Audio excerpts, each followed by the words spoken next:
I personally also believe that, you can't be an alcoholic if you don't drink every day. That's something that Mm, really set me back a lot because I kept telling myself that, even though I was personally a binge drinker. So it didn't matter if I did it every day because whenever I did start, I didn't know when to stop. But I kind of kept that in the back of my head. You would see it on TV. This is what you would hear. And so if I didn't drink every day, I felt like that didn't apply to me.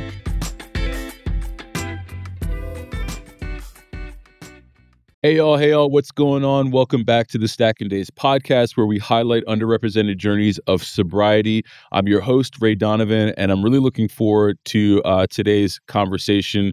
We have a sister with us that I think has a fantastic story, and just really a monumental journey. I've witnessed her talk about her journey on other platforms, and she's come a long way. I mean, you talk about battling addiction, facing suicide and potential death in the face, and now she's literally creating safe spaces for other women who have struggled with substances. So come such a long way. Danay, thank you so much for taking some time to join me here on Stacking Days. Absolutely. I'm so honored to be here. It's such a privilege. I love your podcast. I feel like we've been friends on social media for a while now. So I We feel have so honored to be here today. Yeah, absolutely. Awesome. And for those of you who are listening, Danae just moved to a new city, so she's like earmarking some time in the midst of her trying to like get her grounding and her feet underneath her in Tulsa. So I again, thank you for spending the time. But let's jump right into it. Let's go all the way back to your relationship with alcohol. Where did it start? What was kind of your why and your motivator behind, why you continue to drink? And then we'll just kind of take it from there. Yeah, absolutely. I would say I started drinking pretty young, like maybe like 15, around that age. I am an only child. So my mom, she worked a lot. And so that left me home alone a lot. And Mm. so being an only child, you want your friends, you want someone to hang out with. And that just kind of led to a lot of parties, just having people over for all the wrong reasons, if you will. And I kind of just kept that lifestyle up as I got older. I was always the party house. I always had people over. I just always wanted others around, right? And as I got older, it just increased. I moved from Alabama to Houston, and that was my first time living in such a big city. I moved to Houston right when I turned 21. So it was just like a perfect, perfect Go fire. time. Yeah, absolutely.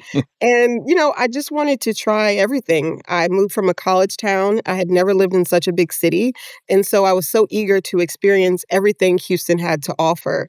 And that just kind of led me down a pretty destructive path. I was arrested. I had some mental health stays. I lost jobs. I wrecked cars.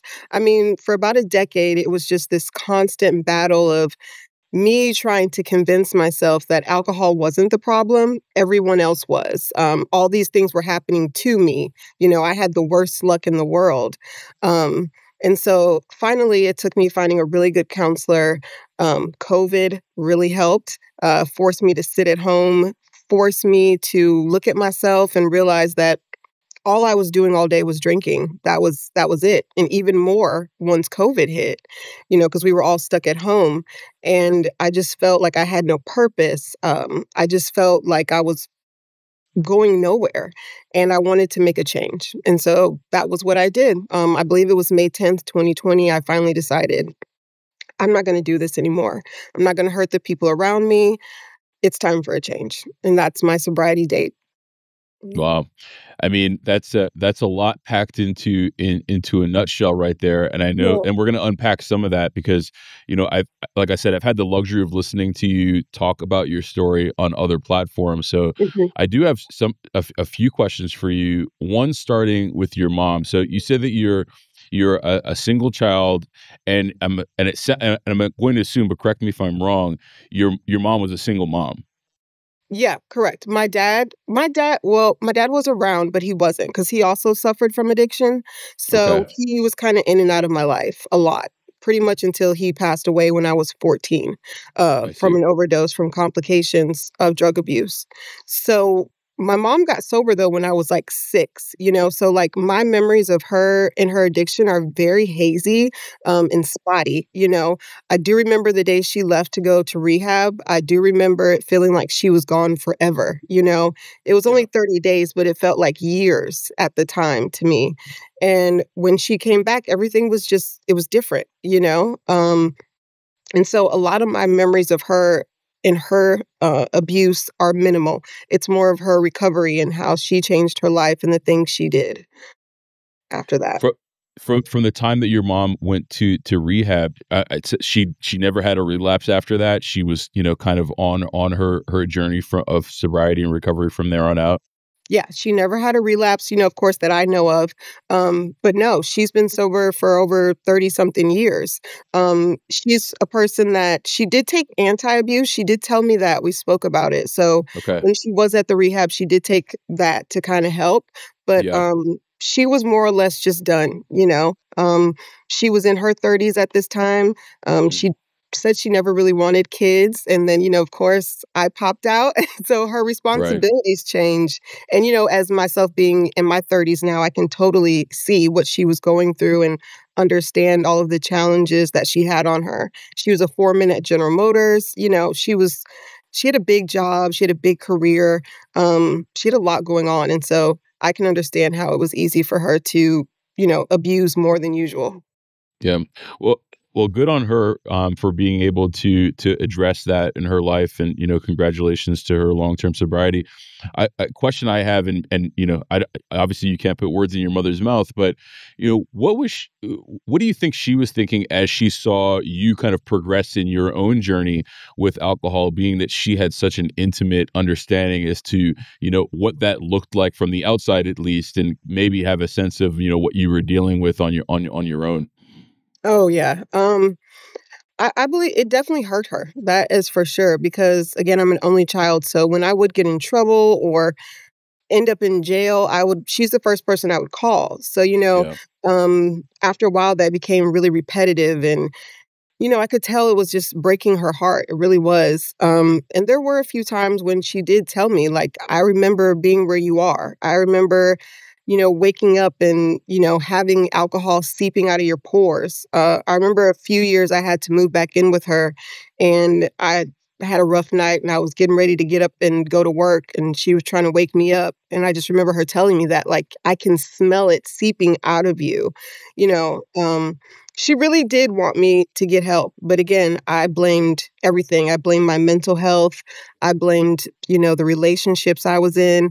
And she would constantly be in the back saying, but what about the drinking? But again, when you're in that constant cycle, you just don't want to hear it. And that's what I was at that time. I didn't want to hear it.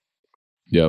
It's hard to hear it when you're so deep in it, It's like I feel like, you know, one, recognizing you have a problem is one thing, but even starting that dialogue with oneself is so far from like the mind of someone who's addicted to a substance, which is why people always are talking about rock bottoms, because sometimes it takes like such a jolt to like get you to a spot where you're able to have an honest conversation with yourself. And I totally feel that. Yeah. So She so wasn't rock bottom. My mom was for sure during COVID. I yeah. had to move back in with her. And that day that she just couldn't really look at me, I knew I had done too much. And that was my sobriety date. That next day, I just stopped. Hmm. Well, tell me about that. Let's talk about what led up to May 10th, 2020. What were some of the signs, the signals, maybe the jolting rock bottoms that led you to that moment where you were just like, I got to do something different. I mean, if you don't mind sharing some details, if you're comfortable with that. Yeah, like I said, it was during COVID. My relationship with alcohol was always back and forth. I kind of would stop and then start again, or, I would say that I wasn't drinking, but I was, I would keep it at home. And so during COVID, this was part of when I had kind of stopped and I just started like only doing happy hours before COVID hit and we were all laid off. And so a lot of my old coworkers, we would do like Zoom happy hours. Okay. But the Zoom would end and I'm sitting here with this massive bottle of vodka, and I would just keep going. And this particular night, I don't know what happened. Obviously, I completely blacked out. I don't remember anything. But I do know when I went downstairs that morning, because I had to move back in with my mom after losing, both of my jobs, she just couldn't look at me. She couldn't talk to me. She wouldn't acknowledge I was in the room. And, you know, she finally did look at me and just told me that whatever I did last night, she hopes that I never do it again. And it was like the last time that I wanted to see her shoulders slouch when I walk in the room. It was the last time I just wanted to see that disappointment. I was just like, you keep hurting everyone around you. Like your actions are bigger than just you. Yeah. Your mom, you keep doing this to her over and over and over, and she doesn't deserve it. So that for me was the day that I said, okay, we're making a change. Like this has to fucking stop. It just has Yeah. to. Yeah. I mean, I've been there. I was there in September of 2021, so still in COVID, a little bit further down the line, but very much in that space where it just became really intimate, right? Like you're Hmm. not going out as much. You're spending much more time inside. You're spending a lot of time with the folks that you love, and you can't really escape their view, right? Like I feel like there's nowhere to hide, right? No, so I get that. I found it challenging to put together, uh, for lack of a better term, like a program that I could be a part of during COVID. So I kind of made my own up. So take us back to May 10th, May 11th. What were some of the tools that you turned to, or what program did you subscribe to in order to get some early success in your sobriety? Yeah. Like I said, this was not my first time trying to get sober, right? I had a couple tries, a couple fails. I had actually even went back to school to start to learn about why addiction happens. Went back to school to become a chemical dependency counselor for drug and alcohol. And so at this time I had an overwhelming amount of tools just there floating around. But for me this time, the biggest thing that worked was focusing on my spiritual and my body. I started replacing those times when I would drink with doing exercises, meditating, yoga. Getting out of the house was really, really important. During COVID, it kind of made it easy because there was absolutely no one out anywhere. So, most parks and things were empty. I just started to move my body and just really make sure that those times when I would usually be craving a drink or when I would be drinking, I was doing something active or doing something else, right? That was the basis. And I did really, get back into therapy and, looking for community was like the biggest thing that really helped me. Yeah, that's awesome. As far as like getting back into therapy, or getting into therapy, what were some of the things that you were looking to address? Because we talk a lot in sobriety and recovery around the quote unquote work that needs to be done in order to like really fortify yourself Yeah. in staying sober and developing oneself. What did you find that you needed to address past the actual abuse of the substance that you really needed to get into in order to pursue a healthier lifestyle? Yeah. For me, the biggest thing I struggled with was shame. Okay. The shame of the things that I had done to people I loved, to people while I was under the influence. I struggle from depression. And so that plus the depression was just like eating me alive. I kind of felt like there was no coming back from that. That's what I really had to work on in therapy because, I was not a polite drunk. I was not a fun drunk. I was a mean drunk. So there are relationships that I cannot build back. There are relationships that unfortunately they don't care if I'm sober or not. I've said things that I can't take back. And so losing those bonds and those connections that I valued so much, it kind of held me back. And I kind of felt like the people that were around really didn't care for me, really didn't care about me deeply. They just wanted what was surface level entertainment. And so I kind of felt really alone. That was a big thing. I felt super isolated, alone. And, these were all the consequences of my own actions. So what do I do? Yeah. And, my therapist really helped me learn to love myself, to understand that, these are things that happened when I wasn't who I truly am, when I was really under the influence and making these decisions and saying these things, not with a pure heart. Um, and so really working on that, learning who I really am, what kind of things I really like to do, who I want to be around, it moved into all of those. And when you start to learn about yourself. Yeah. I think over the last few episodes here, the concept of shame and guilt come up. And obviously there's a distinction between the two of those. Shame being, you tying your actual self-worth to things that you've done and making them who you are versus them being things that you've done. I'm Right. curious, you said that, you came into a space where you started to learn who Danay actually is. Mhm. Who did you determine that you actually were versus, the actions that you had been doing, in a drunken state? Like who are you versus who you thought you were? Before I always would, go to therapy and I would just be so depressed because I would be like, I'm so lazy, like Mm, I don't do anything, even when I'm not drinking, I just have no energy. I'm just laying around. I'm just, and it was so frustrating because then it would sink me into these depressions where I would feel like I had no worth and I didn't even want to be here. I didn't want to exist anymore. And the suicidal ideation started to come in, and those dark places seemed more comfortable than actually trying to fight for myself and see the light, And so I had to go to therapy and really talk about what do I want from life, And I think that was the starting point. Like, I would love to help other people. I would love to be a voice for someone else who didn't have it like I did, a Black woman in therapy, which is something that's, definitely needed. And once I started to see that, I had goals all of a sudden, like, okay, well, then I need to finish this degree. I need to go back to school and get this done. I need to work on all of these things. And it just made me realize, wow, I'm actually really motivated when it's something I'm passionate about. And it gave me time to try everything. I'm actually really yeah, creative, trying music, writing, videos. I made my own docuseries, like it's unbelievable the things you can do when you're not worried about being in your addiction, yeah. Like your brain is so creative, just like you were using it to get your fix or to get your drink, making sure that happens. Now I use that to make sure other shit gets done every day, making sure I'm checking stuff off my to-do list. Yeah. So what do you do when you're faced with moments of challenge? I mean, for it sounds like for the longest time that was your mechanism to kind of cope with the challenges of life. Obviously, we're not absolved from challenges in our lives just because we're not drinking anymore.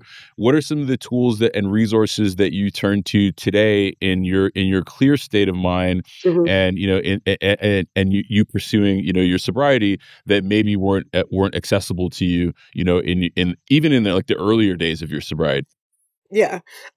My biggest thing, it makes me emotional, is asking for help Okay. because before I always felt like it was me against the world. When I would get in that depression, like even trying to explain it didn't work. I felt like no one understood what I was going through but me. And if I asked for help, I'm now putting that burden on that person.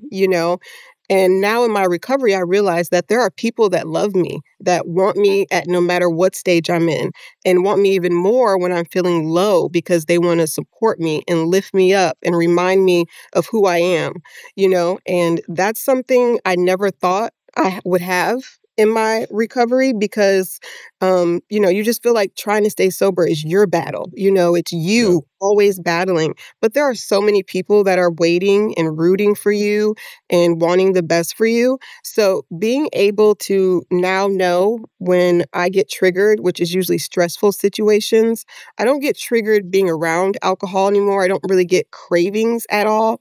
But I think it's when those stressful times come up, you have that quick thought, a fucking drink would fix it, like just for Yep. a second.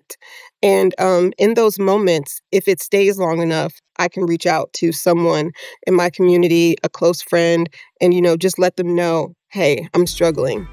Hey guys, I hope you're enjoying the episode. If you are, we'd really love it if you could leave us a rating and a review on Apple Podcast or a rating on Spotify. And of course, please feel free to invite somebody into the conversation.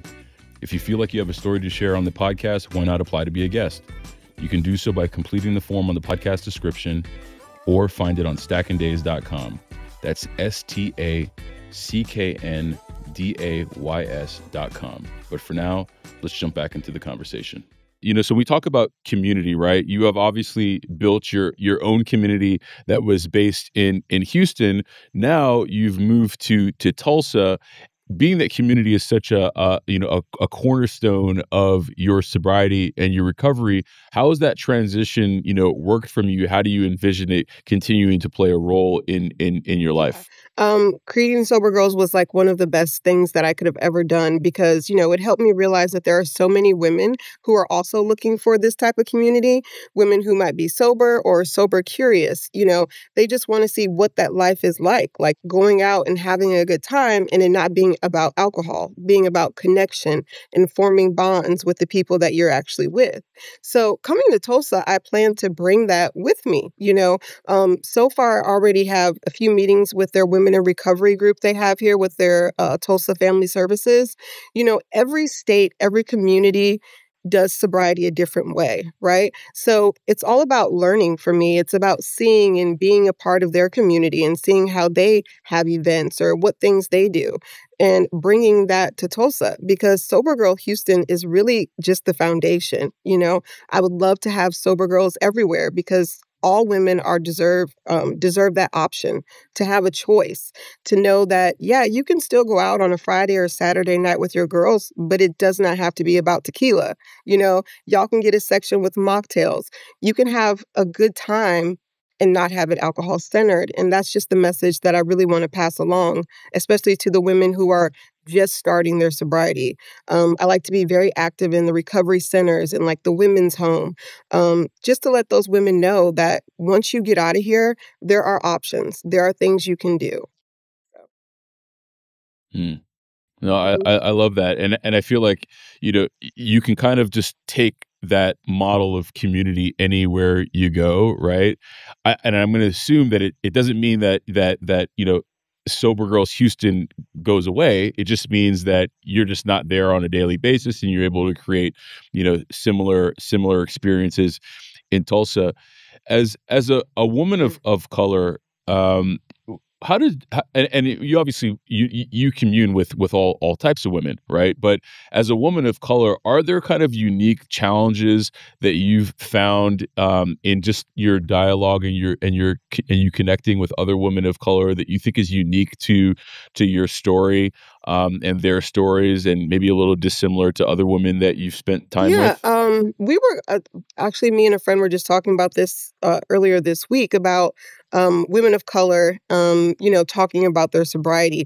I've found you through the Instagram community of sobriety. And like I always say, we're always the same group of people in the comments, cheering each other on, rooting for each other. And I think that there are a limited amount of women that are out there that are of color that are talking about their sobriety and being very proud of it and, telling their story, because I think there's still a lot of shame in the Black community. We're supposed to, especially as a Black woman, we're supposed to be so strong, so invincible that showing vulnerability can be seen as a weakness when, we know it's really a strength. And so I think that as time changes, which I hope that, with things like Sober Girls and like your platform, letting the younger generation see it, I feel like that's almost prevention at its core, because if I would have saw Yeah. someone who looked like me, who was talking about going out and not drinking and telling me the different options, maybe things would have been a little different. I wouldn't have thought of only going and getting blackout drunk every single time I go, because that's what the media or TV or movies kind of show you. So I hope that there will be a difference, later on in years to come. Yeah. I wonder sometimes if folks of color, because we've experienced so much systemic and societal pain, if we're prone to turning to alcohol, maybe more so than, the average person. And then obviously from a study perspective, it's not, labeled an addiction unless you claim it for yourself, right? So I feel like there's a lot of folks who are walking through, the world right now who clearly have an issue with the substance, but are not at that spot right now where they're necessarily have identified it being an issue for them, or they haven't hit that rock bottom, or they haven't gotten that third DUI, or they haven't spent time in prison. I mean, I've talked to the gamut of folks, where sometimes they really have to be shaken into their own like recovery journey, and some folks never get there. I mean, I drank for 3 decades before I got to a place where I was like, I got to do something differently here, right? And to your point, like I feel like having platforms where folks of color can be open about it are helpful in at least providing an alternative narrative to what that can look like in our communities. I think it's super important, but I think it ultimately does boil down to the individual. So the question I have for you is, how did you cross that threshold of vulnerability where you went from identifying your issue for yourself and addressing your issue for yourself to the point when then you wanted to then speak very publicly and open about it? I mean, because you've been on the news, you've been in documentary, like you've covered your story in on many Yeah. different platforms. How did you cross that threshold to be open and vocal about it, as opposed to, I guess, for lack of a better term, like recovering in silence? Yeah. And to, jump off of what you said, I think a lot of that is also generational and societal. Like if you go to certain hood spots or you go in the hood, you go in the corner store, the grocery store they have, you're going to see more alcoholic beverages. You're not going to see nutritious items. We know all this, it's pandered to us Yeah. to do these things. So it's kind of like going against the system when you decide to be sober. I feel like a lot of Black families, Yeah. a lot of families all have like drunk Uncle Ronnie who, he's just been like that as long as you've been alive, where nobody talks about getting him into treatment or, the things that they've done to try to help him. It's just known. So, those are things in the Black community that, hopefully we can change as we all, break our generational curses. Um, but for me, like when I first created Sober Girls, I started it on the app Meetup. And I started on Meetup because I had previously used that app when I was diagnosed as being bipolar. I went on there to find other Black women who were diagnosed with that, and was able to go out and learn a lot and meet a lot of interesting people who also were going through the same diagnosis at that time. And so when I created Sober Girls, it really was a private group. I had no intention of it doing what it's done or taking off like it did, or even sharing my story as much as I have. Like you said. Um, Yeah. but after our first meetup, there was about 3 or 4 girls that showed up, and it was great. And when I left, there was like this weight that felt like lifted off of me, like being able to ask, "Why did you come out today?" to the women that were there, and hearing their reasons why was so fucking empowering. It was like, wow, like this is really needed and important. It doesn't exist, like this type of community for women in sobriety or sober curious. Like this isn't your normal AA group. This isn't your women's support group. This is like real connection where you can come in as yourself. You've been sober a few hours, bet. Let me show you what life is like enjoying yourself in sobriety. There's no rules, there's no guidelines. This is just come as you are and you're accepted. So being able to offer that really made me want to talk about it, and really wanted me to show people the change that happens when you recover. Because, a lot of videos and things you'll see with addiction is people really in it. But people also don't highlight the change in your eyes, the sparkle that comes back, the joy in your face, the color, all of those characteristics that come back when you choose yourself over alcohol needs to be seen and validated. And that's what really made me turn my pain into some type of purpose.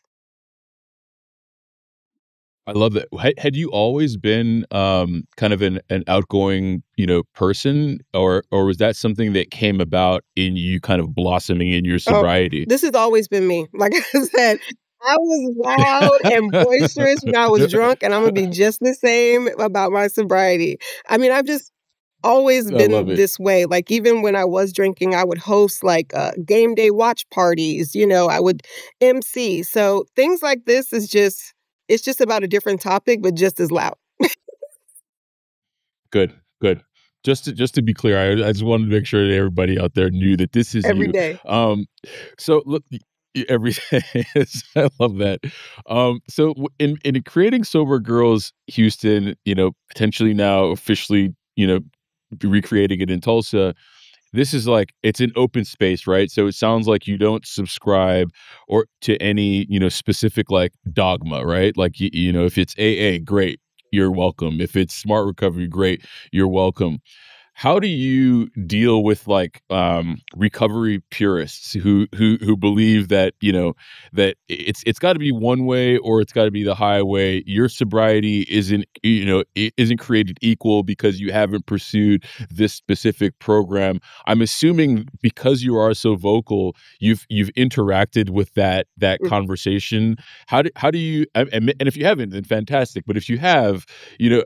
Okay, Yes. sounds like you have. Yeah. If you Yeah. have, how do Yeah, you I mean approach that? that one's interesting to me because like I said, I went back to school to become a chemical dependency counselor. So part of your training is you have to go and work at recovery system centers, do your practicums with other counselors and, do group therapy, host group, all of those things. So when we would meet up at the end of the week to kind of discuss with the other counselors how our week went, I was actually taken aback by how many older counselors you could find that were very against using certain phrases.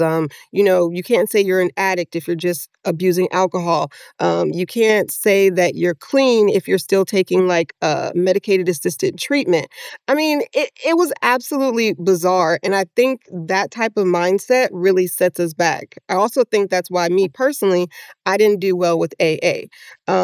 It's such on a rigid guidelines that I'm also a little bit of a perfectionist, and it kind of sets me back if I feel like I'm not doing everything up to status quo. So when I made Sober Girls, it was just about be you, be who you are. I feel like people have more growth and can do better when they're just honest with where they are in their story and their situation.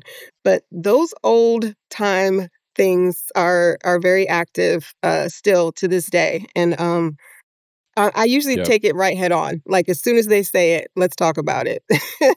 Everybody's sobriety is different. Yeah. I mean, I think that's important. I mean, this stacking days is agnostic when it comes to how you go about getting your sobriety and your recovery and your healing. Because I feel like at the end of the day, like that is the whole purpose of this. Is like I don't really care how you go about doing it. If it's working for you, your life is clearly better today than it was when you were in your active struggle. So.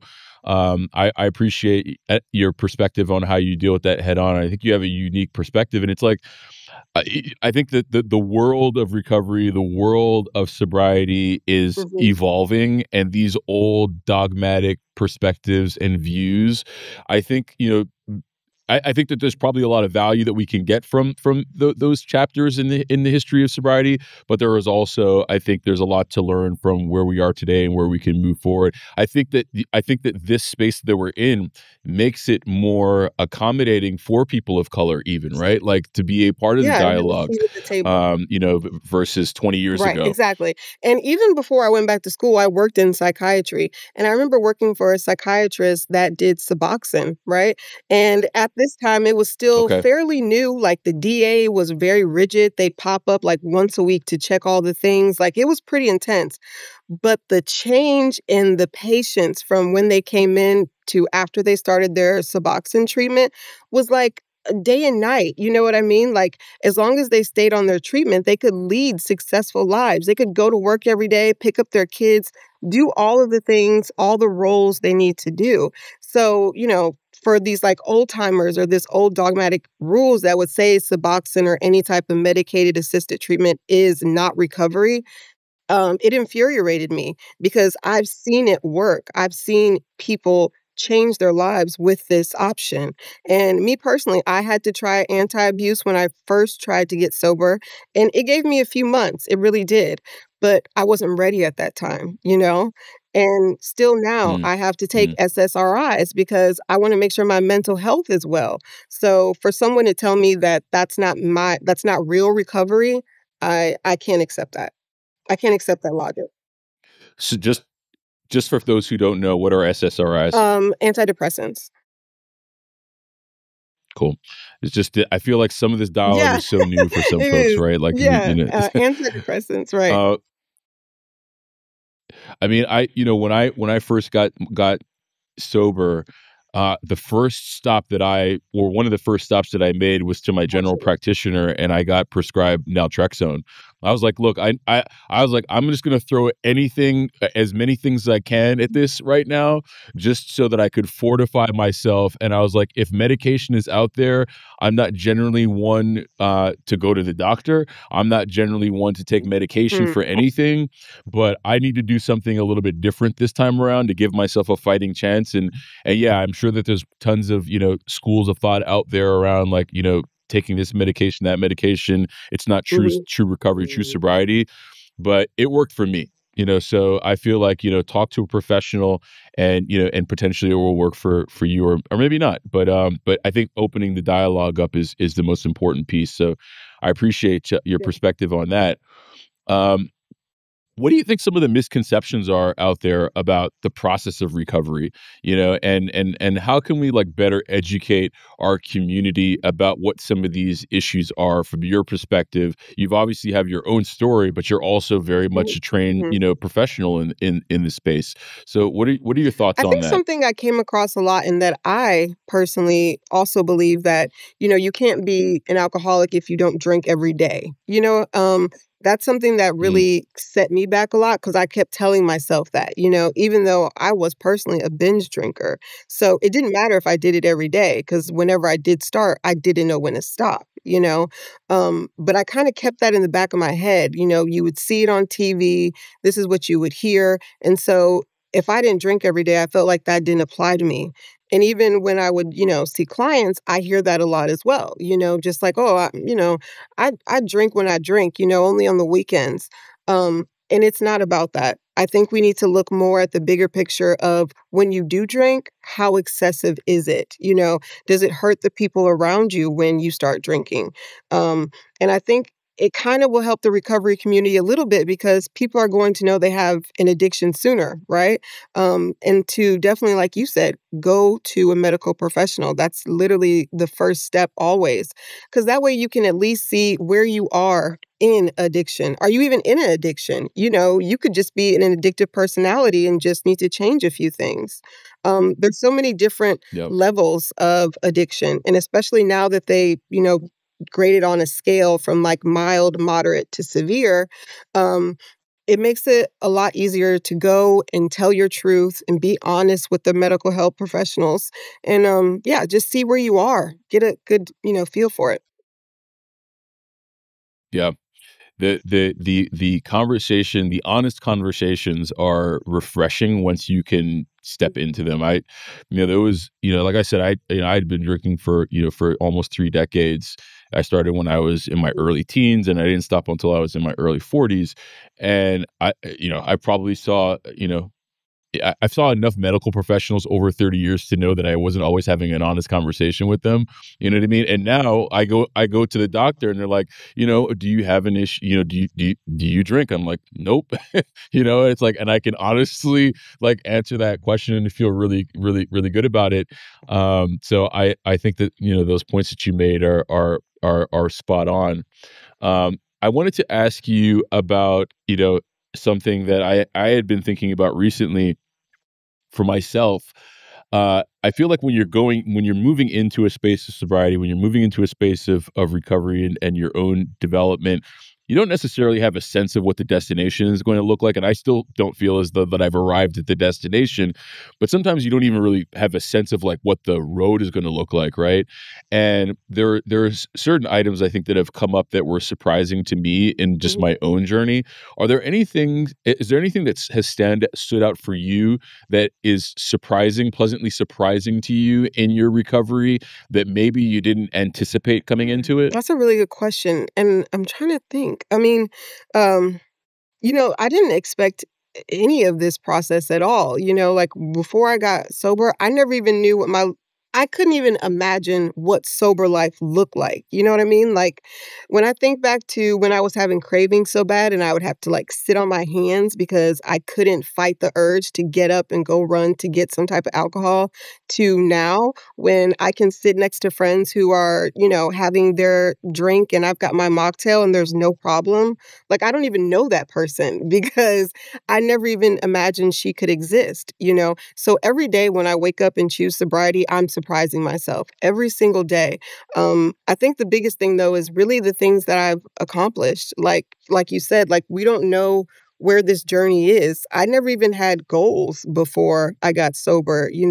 My only goal was to get alcohol by the end of the day. Okay, I'm out. When do I get more? How do I get more?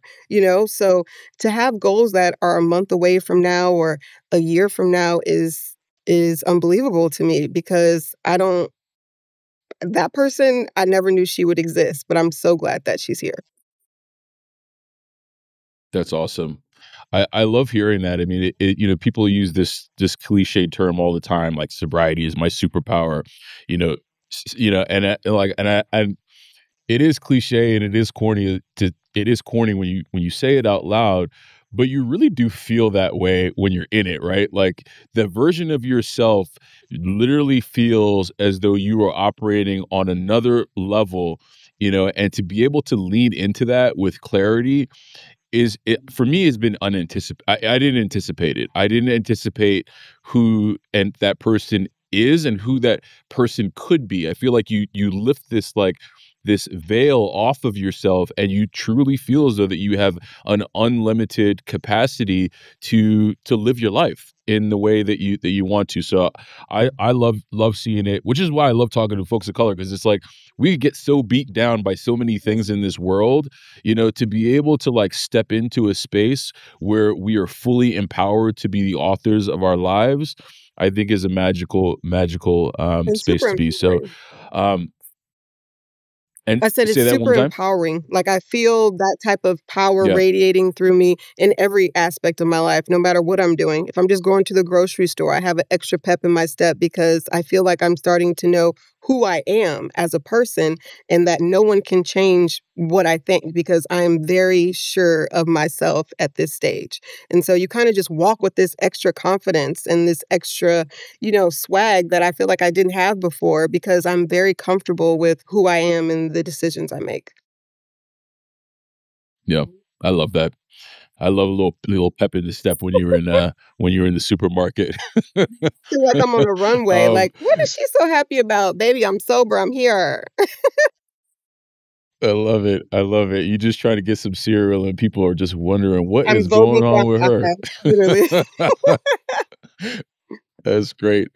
Um, so I got a couple last questions here as we take it out. But one of them is, and I think this is really important in our community because oftentimes, we tend to lean on silence as a coping mechanism culturally. So the question that until potentially it's too Mhm, late, right? I think we've all seen stories of folks dealing with mental health issues, obviously substance issues, and sometimes it's too late before we recognize that the people were actually, mhm. in a dark spot. How would folks have known that you were struggling at the time of your darkest days without you explicitly telling them that you were? That's a hard one because, like you already said, the isolation, that's always, like, the first sign is because, when you get in that dark hole, you don't feel like anyone can help you. You don't feel like there's any way out. The feeling of depression is so hard to really explain all of the feelings of it because it is just so heavy. And by the time it engulfs you completely, you don't even know that you're there. Like now I can kind of see when my depression is starting to come. I know that I don't want to get out of bed. I don't even feel like doing my basic, hygiene. I don't feel like doing anything. Nothing matters. Everything has no value. But that could also just be, a monthly thing, with a woman's cycle. So sometimes it's kind of trying to figure out which one is real, is my brain playing tricks on me. And even that can be exhausting, just in its own. And so I find that I isolate, I don't talk to people. I just give them like surface value replies or But the isolation is the biggest, you know? And of course, I did have friends that would reach out and say, "Hey, I haven't heard from you in a few days. Just wanted to check in." And, I would still not talk to them either. But when I was like actually really suicidal, I would drink during these times. So eventually Mm. a phone call will come and I would be belligerent. I would just be talking or not making any sense, no, not coherent at all. And those situations that got to the extreme led to two suicide attempts. But I was under the influence both times when those happened. And I think that obviously had a lot to do with it because now, in my right state of mind, completely sober, I would never want to leave. I would never want to opt out on this experience that is life. I would never want to hurt the people that are near me. And even once I would sober up after those attempts, um, I felt horrible, for the things I did to my mom, the people I hurt, just the whole experience, um, and so that kind of makes you also see things a little differently.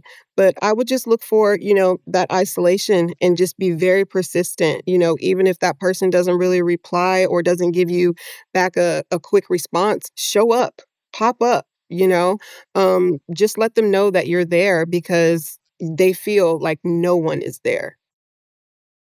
Mhm. Yeah. Yeah. Thank you. I appreciate that. Your mom's got to be super proud of you. Oh, yeah, I would listen, imagine, she's a right? queen. I'm just trying to be like her, okay? She's done so much. But, yeah, she is so sweet and so proud. She told me, when I moved to Tulsa, she's like, "You don't have any kids. You don't have a husband. The worst thing that could happen is that you gotta come home. So, go, experience, try it out." So, she's very Yeah. uplifting. That's awesome. That's awesome. I love to hear that. Last question I have for you, Danae. For someone who's sitting there and listening to this, man, woman, other, whatever, and they're realizing, there are just aspects of my life that are unmanageable. I think it's because of the alcohol, but I don't necessarily know what the first step could be in me moving in a different direction. What would you suggest to that person? We kind of talked about this. It's definitely going to be go see a medical professional. Of course, have a conversation with yourself. They've got all these questionnaires online that you can do to check out but I think the biggest thing is to sit down with the person who is the closest to you, whether it's your wife, your husband, your mom, whoever that person is, and ask them what do they think because no one knows you better than the Hmm. person that's close to you. We hurt the people that are close to us the most. And it's just because there's that familiarity. We know them. We know that they're supposedly going to love us no matter what we do to them. And so that person should be able to be raw and honest with you.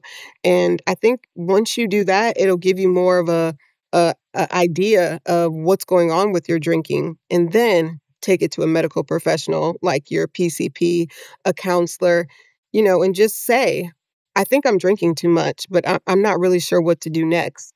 And that medical professional will take it from there. They really will, hopefully. Yeah. Yeah.